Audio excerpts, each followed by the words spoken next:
ಶ್ರೀ ಸಂಕ್ಷಿಪ್ತ ಗುರುಚರಿತ್ರೆ 37ನೇ ಅಧ್ಯಾಯ. ಶ್ರೀ ಗುರುಭ್ಯೋ ನಮಃ.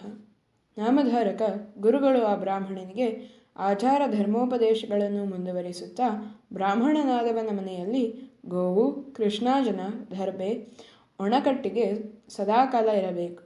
ಮನೆಯನ್ನು ಸ್ವಚ್ಛವಾಗಿ ಸಾರಿಸಿ ಇಡಬೇಕು. ದೇವರ ಮನೆಯಲ್ಲಿ ರಂಗವಲ್ಲಿ ಹಾಕಬೇಕು. ಮಾನಸ ಪೂಜೆಯು ಅತ್ಯಂತ ಮಹತ್ವದಾಗಿದ್ದರಿಂದ ಅದನ್ನು ಆಚರಿಸಬೇಕು. ದೇವರ ಮೂರ್ತಿ ಪ್ರತಿಮಾದಿಗಳನ್ನು ಪೂಜಿಸಿದರೆ ಅವೇ ದೇವರಾಗಿ ಫಲ ಕೊಡುವವು.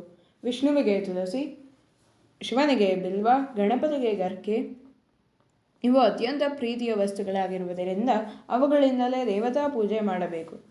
ಪವಿತ್ರಾಸನದ ಮೇಲೆ ಕುಳಿತು ಪ್ರಾಣಾಯಾಮ ಮಾಡಬೇಕು. ಮಧ್ಯಾಹ್ನದ ವೇಳೆಗೆ ಮನೆಗೆ ಬಂದ ಅತಿಥಿ ಯಾವ ಕುಲದವನಾದರೂ ಆತನನ್ನು ಊಟ ಕೊಟ್ಟು ಸಂತೃಪ್ತಿಪಡಿಸಬೇಕು.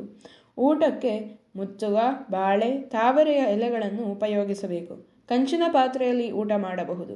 ಮೊದಲು ಪಾಯಸ, ನಡುವೆ ಬಿರುಸಾದ ಅನ್ನ, ಊಟದ ಕೊನೆಯಲ್ಲಿ ಮೊಸರನ್ನವನ್ನು ಊಟ ಮಾಡಬೇಕು. ಊಟವಾದ ಮೇಲೆ ತಾಂಬೂಲ ಸೇವಿಸಬೇಕು. ಬಹಳ ಉಪ್ಪು ಹಾಕಿದ ಅನ್ನ, ತಂಗಳ ಅನ್ನ, ಬಹಳ ಪದಾರ್ಥಗಳು ಕೂಡಿದ ಅನ್ನವನ್ನು ಉಣ್ಣಬಾರದು. ಆದರೆ ತುಪ್ಪ ಅಥವಾ ಎಣ್ಣೆಯಲ್ಲಿ ಕರೆದ ಅನ್ನಕ್ಕೆ ದೋಷವಿಲ್ಲ. ಊಟವಾದ ಮೇಲೆ 1 ಪ್ರಹರದವರೆಗೆ ವೇದಾಧ್ಯಯನ ಮಾಡಬೇಕು. ಸ್ಮಶಾನ, ನದಿ ತೀರ, 4 ದಾರಿ ಕೂಡುವ ಜಾಗ, ಮುರುಕುಗುಡಿ ಇಂಥದ್ದಲ್ಲಿ ಮಲಗಬಾರದು. ಬ್ರಾಹ್ಮಣನೇ, ಹೀಗೆ ಪರಾಶರ ಋಷಿಗಳು ಆಚರಣೆಯ ಧರ್ಮವನ್ನು ಹೇಳಿರುವರು. ಹೀಗೆ ಶ್ರದ್ಧೆಯಿಂದ ಆಚರಿಸುವವನಿಗೆ ದುಃಖ ದಾರಿದ್ರ್ಯಗಳಿಲ್ಲ. ಲಕ್ಷ್ಮಿಯು ತಾನೇ ಅಂಥವನ ಮನೆಯಲ್ಲಿ ವಾಸವಾಗುವಳು. ಆತನು ಬ್ರಹ್ಮಜ್ಞಾನಿಯಾಗುವನು ಎಂದು ಹೇಳಿದರು.